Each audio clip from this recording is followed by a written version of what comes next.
the heart of East Africa, nestled between golden savannas and gentle hills, was the village of Maji Moto, a place once blessed with green fields, laughing streams, and rain that danced across the rooftop. But now, the skies had turned silent.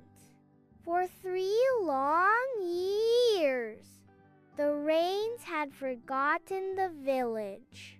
Cracks lined the earth, trees lost their leaves, and the great river that once sang through the valley had become a dry, dusty path. Crops had failed, and water became more precious than gold. 12-year-old Ayo, a spirited girl with curious eyes and a brave heart, walked every morning with her little brother Temba to fetch water from the nearest borehole, nearly 7 kilometers away. "Why must we walk so far for water, Ayo?" Temba often asked. "Because the earth is thirsty and the clouds are shy," she would answer, her voice both gentle and tired. But Ayo never stopped smiling. She always made up stories on their walk, stories of magical wells, flying camels, and brave children who brought rain with song. One evening, as Ayo sat under the old baobab tree, her grandmother Bibi Wema, who was known in the village as the keeper of stories, joined her with a gentle smile.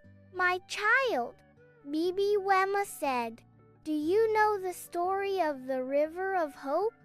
Ayo shook her head. "Is it real?" "Real in heart and spirit," Bibi whispered. "Long ago, when this land faced a drought, much like today's children from different villages came together, they gave what little they had, shared their kindness, and helped strangers. And because of their goodness, the earth wept with joy, and the rains returned." "But how can children bring rain?" Ayo asked. "Kindness," Bibi said, placing a hand over Ayo's chest, "flows like a river. When enough hearts are full, even the skies cannot help but open." Ayo didn't fully understand, but something stirred inside her. That night, Ayo couldn't sleep. Her mind kept spinning with thoughts of kindness and the river of hope.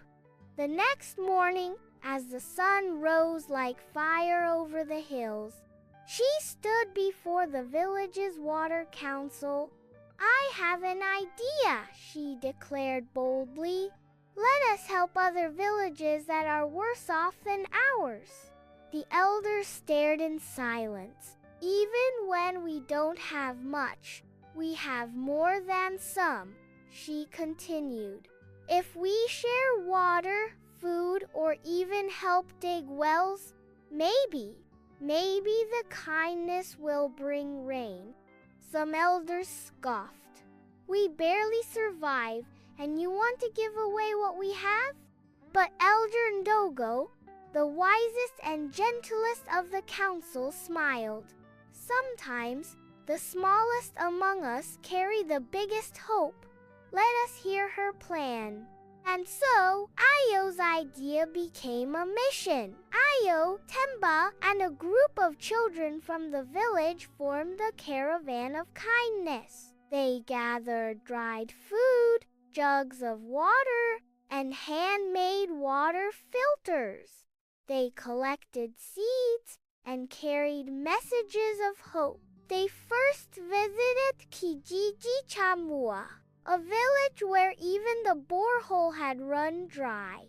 The children there looked tired and sick, but their eyes lit up when Ayo's group arrived. They shared their water, taught simple filtration using sand and charcoal, and helped patch broken roofs to catch rain when it finally returned. In return, the people of Kijiji Chamua sang songs of gratitude. that echoed through the hills. Word of the caravan spread. Ayo and her friends traveled farther, often walking for days, through heat and dust.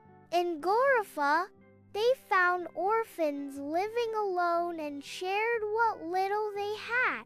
In Maporomoko, they helped rebuild a collapsed well, digging side by side with villagers who hadn't smiled in weeks.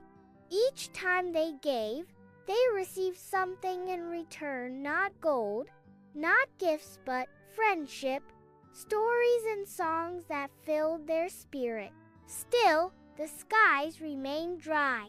One day, as the caravan made their way back home, they were caught in a dust storm.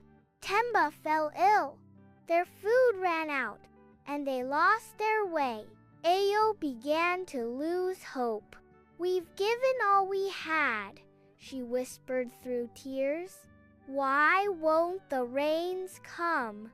That night, under a blanket of stars, Elder Nadogo's words came back to her. "The smallest among us carry the biggest hope." She held Temba close and whispered, "We have to believe." Back in Maji Moto, the villagers worried. Then came a surprise. Delegations from the villages Ayo had helped began to arrive, carrying gifts of thank seeds, fruits, handmade tools, even donkeys for carrying water. Most importantly, they brought hope. An elder from Maporomoko stood before the Water Council. "Your children gave us life when we had none. Now we return that kindness." As all the villages gathered, they built a great rain altar, planting trees and crops together, singing. Days later, the skies turned gray. Thunder rolled gently across the valley. A breeze cooled the air. Then rain. It came softly at first, then stronger, washing over the land like a blessing. Children danced, adults wept, and the earth drank deeply. Ayo looked up, arms open, laughing with joy.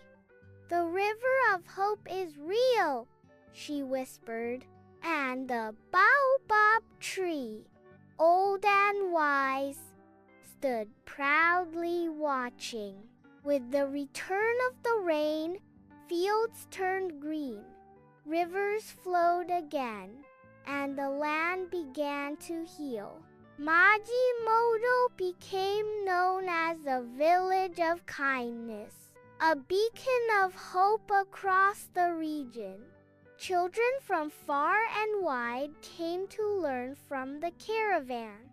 Schools taught about water, conservation, climate change, and the power of helping others. Ayo, still only 12, was invited to speak at the United Nations Youth Assembly, where she shared her story. "Our planet is like one big village," she said. "When one part suffers, we all do. But when we help each other, we all heal." Years later, Ayo, now a young woman, became a water engineer, building sustainable wells across Africa. Temba became a climate scientist. Together, they traveled the world, carrying their childhood lesson everywhere. Kindness is like water. The more you give, the more it flows. And somewhere in the heart of Africa, the baobab tree whispered to the wind, carrying the story of the river of hope to the next generation of dreamers. Even when we have little, kindness and compassion can change the world. Helping others not only heals their pain, it brings unexpected blessings. sometimes even rain. Climate change affects us all, but through unity, action, and love, we can overcome any drought.